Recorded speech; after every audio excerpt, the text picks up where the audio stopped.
ওই জন্য দেখেন ইরানের সাথে অলওয়েজ লেগে আছে, অলওয়েজ একটা ফিকশন লেগে আছে। আমি অবাক হব না যদি কয়দিন পরে ইসরায়েল ইরানকে হামলা করে, আমি অবাক হব।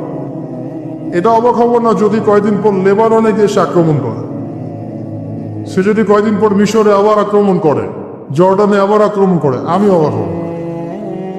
অচিরেই তারা পুরো বিশ্বে একটা বড় যুদ্ধ বাঁধিয়ে ছাড়বে, দেখে ইনশাআল্লাহ। অচিরেই তারা পুরো বিশ্বে একটা বড় যুদ্ধ না বাঁধানো পর্যন্ত থামবে না।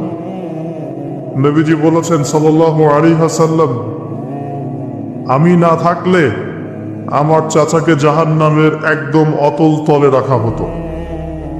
আমার কারণে আল্লাহ রাব্বুল আলামিন তাকে জাহান্নামের উঁচু জায়গায় রাখবেন, জাহান্নামের উঁচু জায়গায় রাখবেন, যেখানে আগুন তার পায়ের গোড়ালি স্পর্শ করবে, এতেই তার মগজ টকবক করে ফুটতে থাকবে।